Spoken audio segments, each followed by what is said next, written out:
2 gallon petrol, ये अल्लाह की petrol यहाँ की ज़रूरत है। मैं वहाँ से लाना चाहता हूँ, 100 रुपये 200 रुपये 500 रुपये फैमिली कमाती है रोज़ाना, तुम्हारा क्या नुकसान होता है? या जो भी है,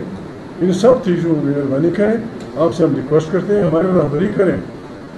आप हमारे जर्नलिस्ट हैं, आप हमारे वकील हैं, आप हमारे प्रोफेसर हैं, आप हमारे दानिश्वर हैं, हमारे रहनुमाई करें, लिखें।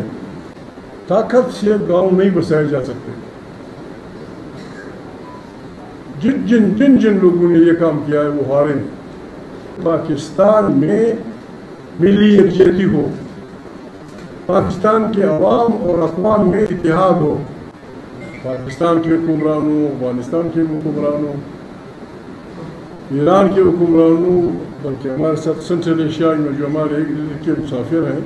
हमसायगान हैं चीन समेत, हम सब की अक्ल का इम्तिहान है कि किस तरह हम अपने खिते को इन मस्त सांडों की जंग के मैदान बनने से रोक सकते हैं। अवाम जब किसी चीज़ के खिलाफ हो जाते हैं, कोई नहीं, सवाक मवाक यहाँ शहशायरान फारिग, 90 करोड़ में 1 वोट, सिर्फ एक टिक का निशान। 90 करोड़ में तो उजदार मंग और नाल और तनिखा का मसबेला तक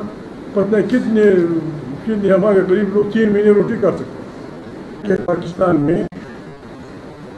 मिली इतिहाद हो, मिली इतिहाद उस वक्त तक हो नहीं सकता जब तक शहबाज एंड कंपनी की हुकूमत मुल्क की बचाव की खातिर, मुल्क की इस्तिक़लाल की खातिर, मुल्क की आज़ादी की खातिर, आइन की बालादस्ती की खातिर वो बस पीछे नहीं हटती। कल परसों 2 दिन हमारी मरकज़ी एग्जीक्यूटिव और फिर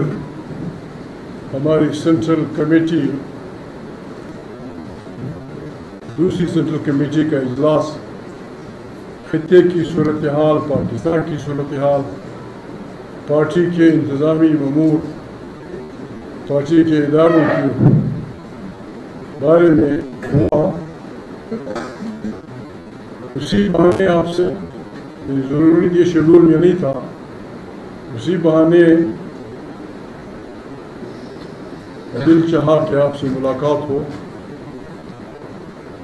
रात को कबीर ने आपके ज़िम्मेदारान से टेलीफोन किया था, उन्होंने कहा कि 3 बजे, रास्ते में कुछ गड़बड़ थी, हम लेट हुए, उसके लिए माज़रत। कोई ख़ास बात नहीं थी, लेकिन बात यह है डॉक्टर, पाकिस्तान जिन हालात से गुज़र रहा है, हमारा खित्ता जिन हालात से गुज़र रहा है, पाकिस्तान के आइन की जो हालत है, पाकिस्तान में आइन की बालादस्ती, कानून, प्रेस की आज़ादी के साथ जो कुछ हो रहा है, हम आपसे पहले भी मिले थे 1-2 दफ़ा, अपनी बसात के मुताबिक, अपनी सोच के मुताबिक। हमने पार्लिमान में भी और यहाँ जलसों में भी, आपके साथ मुलाकातों में भी ये रिक्वेस्ट की थी कि ये खित्ता अपनी गलतकारियों की वजह से, कमजोरियों की वजह से और फिर बहुत बड़े मालदारी से मेरे मुराद उसके ज़खायर, उनकी वजह से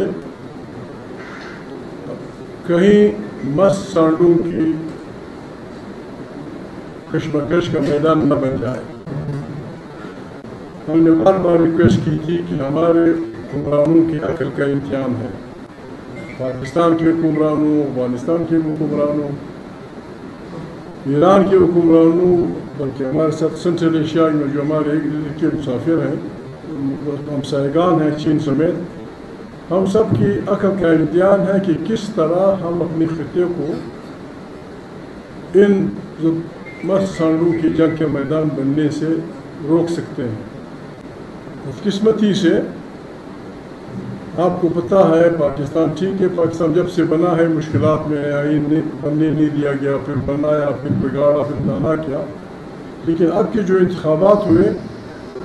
उसमें जिस डटाई से, जिस दिलेरी से और जिस अल्फाज सख्त मुँह पे आते हैं दुख होता है, باقاعدہ 25 کروڑ انسانوں کے اس ملک کو، عوام کو ضرب اور کی بنیاد پہ، کنڈے کی بنیاد پہ دہشت زدہ کر کے عوام کا مینڈیٹ چھینا گیا۔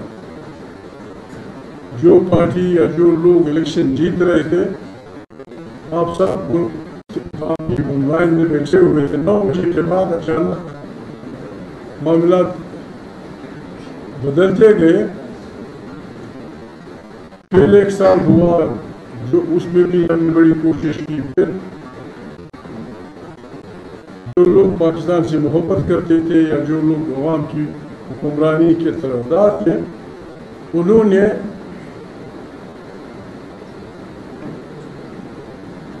تحریک تحفظ آئین پاکستان کی بنیاد ڈالی، اور پھر ہم کوشش کرتے رہے اس وجہ سے کہ پاکستان کی حالت بہت پتلی ہے۔ ورلڈ بینک کی رپورٹ یہ ہے، آپ پڑھے لکھے لوگ ہیں، آپ نے وہ کی ہوگی، ورلڈ بینک کی رپورٹ یہ ہے کہ پاکستان میں 47.5